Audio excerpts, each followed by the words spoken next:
pues tiempo ya de entrevista, tal y como les habíamos mencionado, mantenemos conversación, ya nos acompaña con David Toledo, secretario de Organización de Coalición Canaria. Muy buenas tardes. Muy buenas tardes. David, y muy bienvenido a una nueva ocasión. Muchas gracias. Para hablar, como siempre, de muchísimos asuntos, muchos de ellos de actualidad, de rabiosa actualidad, y por ahí me gustaría empezar justamente, David, porque entre otras cosas acabamos de ver unas declaraciones del propio presidente del Gobierno de Canarias, de Fernando Clavijo, después de esa tragedia que ocurría ayer en este caso en la isla del Hierro, pero ya lo comentaba yo, desgraciadamente lo hemos visto ocurrir también aquí en Lanzarote, y no es desafortunadamente la primera vez que ocurre. ¿Qué valoración se hace, David, y sobre todo en qué tenemos que seguir insistiendo para que esto, en fin, no tengamos que volver a verlo? David, cuéntame. Bueno, pues la cara más amarga del drama migratorio, una vez más, porque es una vez más, ha vuelto a ocurrir, y precisamente el día en el que venían eurodiputados a la isla del Hierro. La pena fue que no pudieron vivir in situ lo que ellos leen o escuchan, que son cifras, pero es que no son cifras, son personas. Hubiese estado bien que hubiesen visto lo que es la cara dura de la moneda y lo que se percibe y lo que es la realidad que vivimos en distintas islas en Canarias. Es una impotencia absoluta, son momentos de enfado, son momentos en el que uno no sabe ya ni qué hacer. Son ya más de 2 años reclamando, exigiendo que le hagan caso a Canarias, que lo que se está viviendo en esta tierra no tiene nada que ver con la política, que se trata de proteger la vida de personas. Desgraciadamente las personas que ayer fallecieron llevan 5 días navegando desde Mauritania, personas que no saben nadar y aunque supiesen, después de 5 días casi sin comer, sin beber agua, pues las fuerzas les flaquean y tenemos que seguir, no podemos tirar la toalla. La sociedad no puede tener un comportamiento frío, sino que tenemos que seguir luchando porque no hay que normalizar lo que pasa. Hoy mismo se celebraba la vista pública donde el Supremo pues convocaba a Canarias y al Estado, principalmente para preguntarle al Estado por qué no se hace cargo de los menores migrantes que han solicitado asilo, como ya les dijo hace más de 2 meses. Hace más de 2 meses había una sentencia que le decía: en 10 días tienes que acoger a los menores que han solicitado asilo. Llevan 2 meses sin hacerle caso al Tribunal Supremo, y hoy la vista, pues veremos qué dictaminan los jueces cuando hagan el informe, pero la realidad es demasiado dura porque hay un Estado que dice que ellos no tienen plazas para acoger a los menores. Todo un país no tiene plazas para acoger a 1.008 menores, en cambio Canarias, 8 islas pequeñas en medio del Atlántico, sí tenemos que acoger a 6.000 personas. Nadie se cree, es una tomadura de pelo absoluta por parte de todo el Estado. Yo no voy a hablar de partidos políticos, absolutamente todos los partidos políticos tienen culpa de lo que está pasando, las comunidades autónomas, el Estado, la Unión Europea, todo el mundo tiene culpa y todo el mundo es responsable de lo que le están haciendo a las personas que llegan y a los canarios y a las canarias. Es que, claro, a esto se le suma, David, si no me equivoco y si no me corriges, que estamos hablando también, hemos hablado en repetidas ocasiones de la importancia de esa conferencia de presidentes, y creo que esa reunión previa, esa reunión preparatoria de esa conferencia de presidentes ha acabado sin acuerdo, una vez más. Nuevamente un poco con cruce de acusaciones entre Partido Popular y Partido Socialista. Lo cierto es que parece que no avanzamos en este sentido, que tiene que ver, no nos olvidemos también al final, con esa distribución de los menores migrantes no acompañados. Sí, porque el conjunto del Estado está sufriendo una polarización absoluta, en donde las comunidades autónomas, el Partido Popular tiene 13, donde el Estado está gobernado en este caso por el Partido Socialista, y cuando llegan eventos o actos como la conferencia de presidentes, donde el orden del día se tiene que hacer de manera conjunta, prevalece por un lado el peso de las comunidades autónomas del Partido Popular contra el peso específico que tiene el Estado. Al final los perjudicados son los ciudadanos, al final los perjudicados también sigue siendo Canarias de esa lucha, porque Canarias lleva sus asuntos tan importantes como que una vez por todas se llegue a un acuerdo migratorio y se tengan en cuenta también que en Canarias somos isla y que la presión del crecimiento poblacional que estamos sufriendo también tiene que estar recogida, y para eso Canarias lleva una propuesta para hablar de la limitación de la compra de viviendas de ciudadanos no residentes. Pero al fin y al cabo todo se suscribe y todo se está resumiendo en que hay un enfrentamiento absoluto entre un partido socialista que gobierna el Estado y no tiene los apoyos porque está en minoría en el Congreso de los Diputados y por eso no puede legislar y por eso no puede aprobar presupuestos, y un peso absoluto de las comunidades autónomas del Partido Popular. Y esa polarización la pagamos los ciudadanos de aquí. y que siguen, yo insisto con el tema, y por no desviarnos un poco, hablaremos justamente también de esto que acabas de comentar, de la ley de residencia y el tema del un poco el crecimiento poblacional y demás, pero que tiene que ver también con lo de la distribución de los menores inmigrantes, que sigue sin haber acuerdo en este sentido también, entre ambos partidos, me refiero. David. Sí, claro, vamos a ver. Se ha aprobado un decreto ley que modifica el artículo 35 de la Ley de Extranjería. Que se supone que se debería de cumplir. Y se tiene que cumplir ya. Se le dio un plazo a las comunidades autónomas para que dijesen cuánta capacidad, cuántos menores están ellos acogiendo en estos momentos. Llegaron hace 2 días las cifras. A partir de ahora, el Estado tiene que empezar con la derivación, independientemente de lo que diga o no, independientemente del acuerdo de la sectorial de infancia, porque el propio decreto ley ya tiene una distribución elaborada que se tiene que aplicar si no había un acuerdo actual. No hay acuerdo actual, se aplica. Exacto. Pero sigue Canarias teniendo que luchar y teniendo que batallar con lo que nos ha costado, tanto para que el Estado entienda lo que le dice el Supremo con la sentencia, que son los menores de asilo, que son 1.008 por un lado, como el resto de 4.000 menores que no son solicitantes de asilo, pero que se tienen que distribuir entre el resto del territorio. No vamos a bajar los brazos, no nos vamos a dar por vencidos. Es nuestra responsabilidad, no solo responsabilidad política, sino una responsabilidad moral y ética de ayudar a las niñas y a los niños que llegan solos a esta tierra, y vamos a buscarles un futuro sea como sea, y lo vamos a seguir haciendo hasta que lo consigamos de manera definitiva.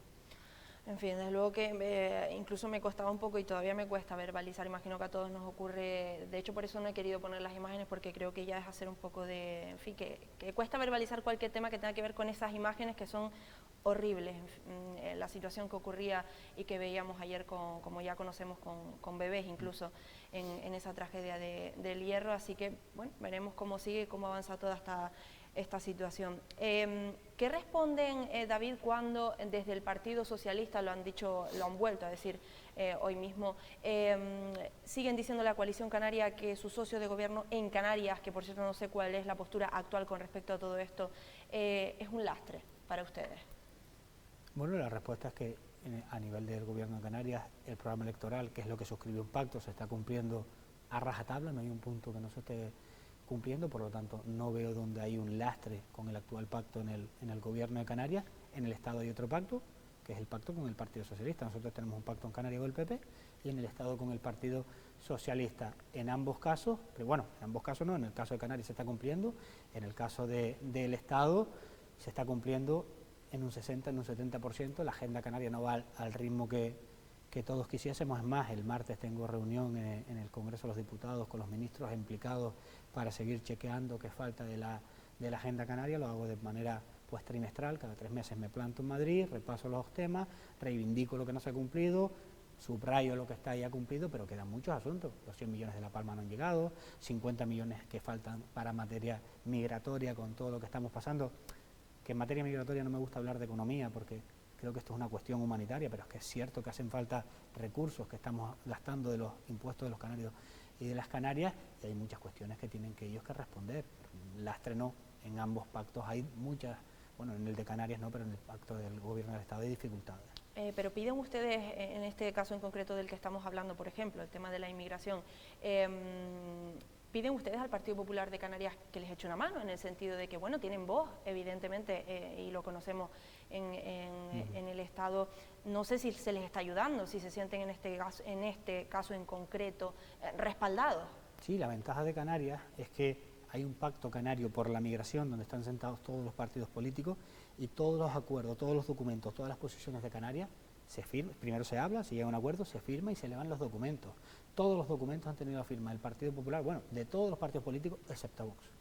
Vox jamás ha estado en las tesis de Canarias. Todos los demás tenemos la suerte de que Canarias está unida, que hay unidad política, unidad empresarial, unidad de las ONG, unidad de las asociaciones, unidad del tejido universitario, porque todos, cada vez que vamos con una posición a Madrid a negociar una nueva modificación de la ley de extranjería o un nuevo acuerdo en materia migratoria, se convoca primero el pacto por la migración, entre todos elaboramos el documento, se lleva a las ONG, se lleva a las asociaciones, al tejido empresarial, se lleva a las universidades, porque no es Coalición Canaria quien está luchando en pro de arreglar este problema en Madrid, está luchando Canarias, y eso es aún más fuerte.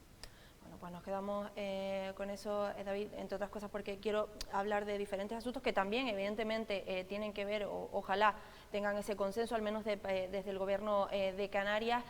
Hablamos, lo has mencionado un poco por encima anteriormente, del modelo, digamos, turístico. O sea, bueno, venimos sin ir más lejos de nuevas manifestaciones en todas las islas. La pregunta yo creo que está, para luego hablar de efectivamente esas medidas o la gestión al respecto, la pregunta está en si estamos de acuerdo en que efectivamente hay masificación turística y que hay que poner un pie en el freno, digámoslo de esta forma, para ahora hablar de las medidas. Eso sí estamos de acuerdo, lo compartimos en este caso. Bueno, depende. Yo los análisis simples que hacen otras formaciones políticas no las puedo compartir. Depende de dónde, de cómo, de a qué nos refiramos, porque si hablamos de Canarias y del concepto de Canarias, Sí. En La Palma, en el Hierro y en La Gomera no hay turismo. Entonces, dependiendo de cada isla. Tenemos que hablar de, porque Canarias es distinta, ¿eh? No, es que quien vaya al Hierro, quien vaya a La Gomera o quien vaya a La Palma no va a ver lo que por ejemplo puede ver en Maspalomas, en el sur de Tenerife, en ocasiones en Lanzarote o en Fuerteventura. Entonces, hay un turismo que está aumentando, sí, evidentemente, ya llegan 18 millones de turistas a Canarias, específicamente seguramente a Lanzarote, a Fuerteventura, a Gran Canaria y a Tenerife. ¿Estamos masificados? Yo creo que no, pero sí es cierto que no podemos ir a más, que en algún momento tendremos que poner límites a esto y yo no salgo a la calle y me voy tropezando con turistas y no puedo caminar. Por ahora no, pero tenemos que tener cuidado de no morir de éxito. Ningún turista tampoco querría venir a una Canarias saturada. Entonces hay que tomar medidas de manera urgente para que Canarias siga siendo un destino sostenible en donde los residentes podamos vivir cómodos y podamos seguir viviendo en nuestra principal industria.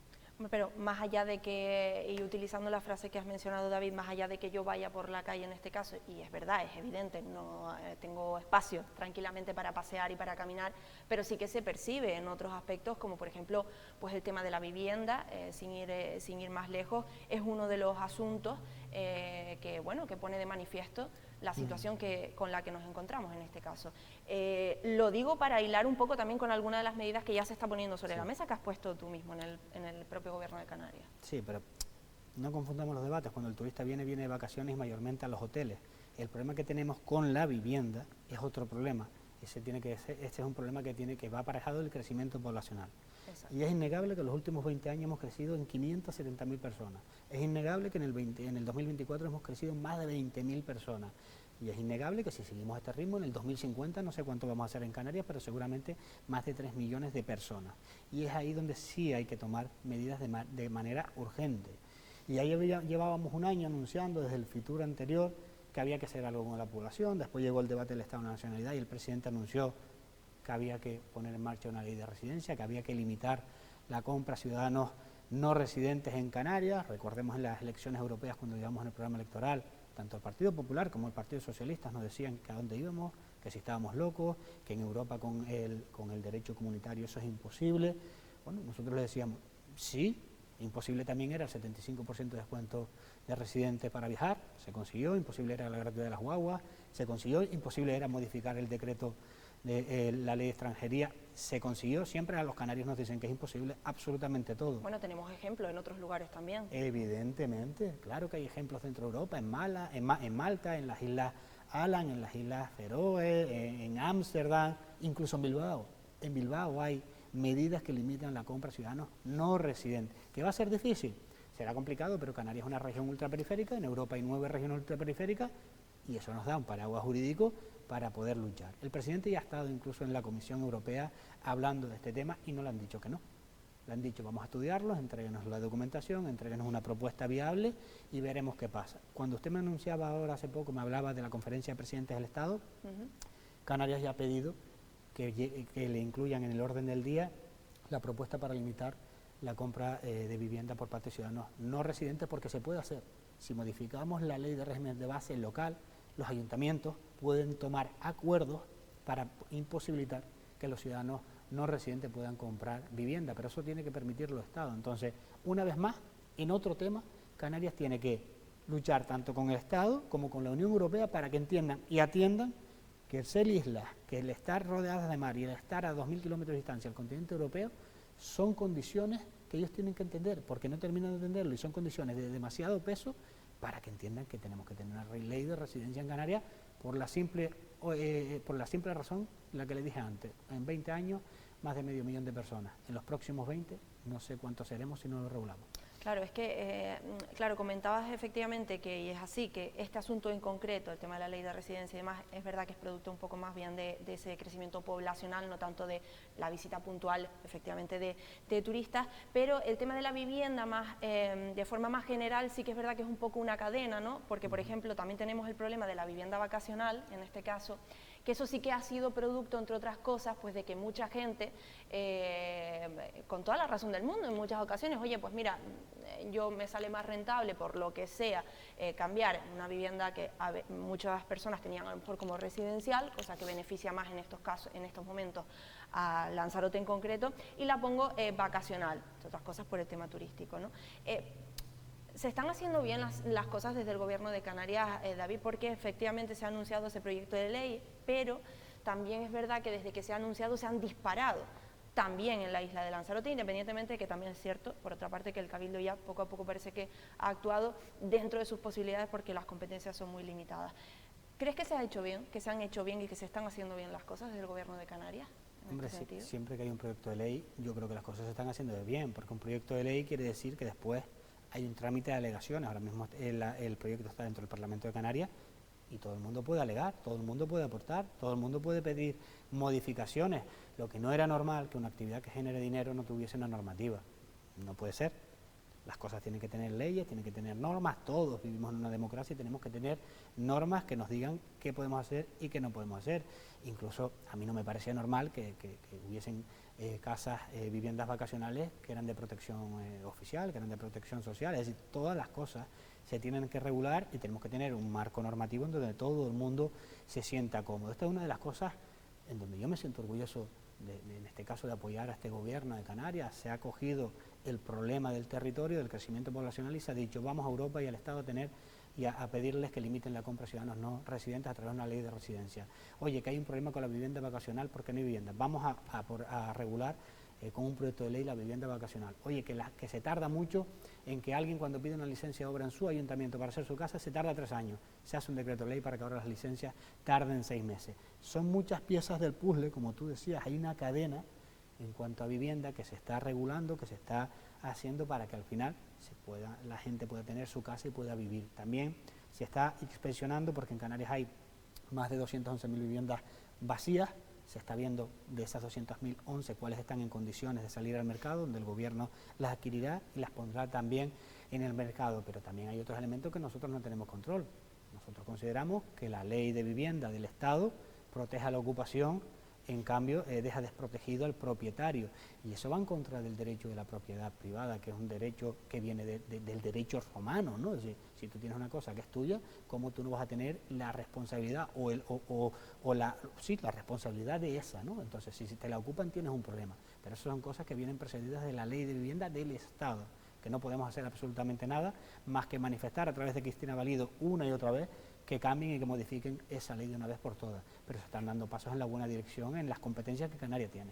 Bueno, pues nos quedamos con eso. David, me acabo de dar cuenta que nos hemos quedado sin tiempo, y es que yo quiero hablar también, evidentemente, ya que tengo la oportunidad, y he estado hoy aquí con nosotros, de ese congreso reciente, Congreso Insular de Coalición Canaria. Nada, nos quedan muy poquitos minutos. Iba a decir si satisfecho, si contento, eso sé que sí, porque lo hemos visto en las imágenes, los hemos escuchado y demás, pero quiero preguntarte un poco lo previo, ¿no? ¿Cómo viviste o cómo afrontaste ese proceso precongresual, ¿no? Hasta llegar a ese momento, esa doble candidatura, y cómo se llega finalmente pues a ese día, lo que ya vimos y vivimos, David? Bueno, pues con mucha pasión, como son los congresos en Coalición Canaria. Es una organización que está absolutamente viva, en donde la gente habla y habla mucho, donde los comités se mueven, donde no se te impone a un candidato desde Madrid, ya sea desde Ferraz o desde Génova, sino que aquí se puede hablar. Y la prueba evidente es que habían 2 candidaturas que recorrieron los comités locales presentando el proyecto que ambos tenían, donde los comités locales, los afiliados, podían hablar y donde al final se llegó a un consenso entre lo que los comités locales querían, lo que la militancia le manifestó tanto al compañero Samuel como al compañero Pedro. Y ahora tenemos pues un reto magnífico por delante de aumentar las estructuras locales, fortalecerlas y llegar al 2027 en mejores condiciones para poder ofrecer un proyecto de isla, un proyecto de los distintos municipios aún mejor y aún más fuerte.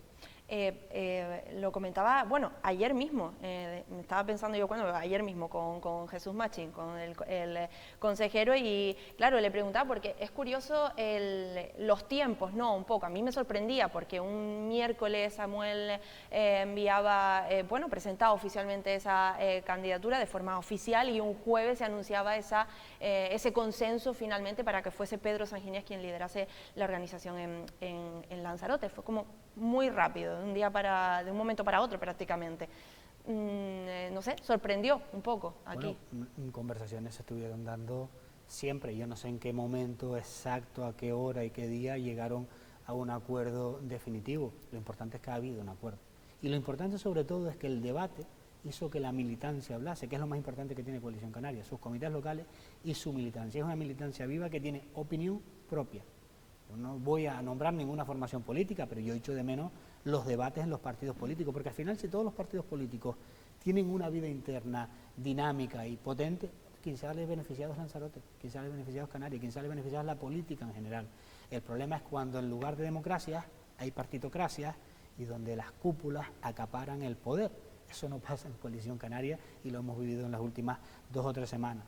Yo estoy orgullosísimo de ser militante de Coalición Canaria, de haberme criado, porque llegué con 16 años en esta organización, tengo a mis padres, tengo a mi familia, pero dentro del partido tengo a padres y a madres que desde los 16 años me han ido diciendo por dónde tengo que ir y cuando me he desviado me han dado también algún toque de atención. De eso se trata, bueno, satisfecho por tanto con el escenario final un poco que queda en Lanzarote en este caso del partido, entiendo. Bueno, pues David Toledo, secretario de Organización de Coalición Canaria, muchísimas gracias y seguiremos hablando, claro, en próximas ocasiones. Ha sido un placer. Gracias. Y a todos ustedes nada, que no se marchen, que enseguida regresa Jaime Puig en compañía de representantes de los diferentes partidos políticos, que como ya saben es lo que toca cada jueves. Yo sí, me despido por hoy. Buenas tardes.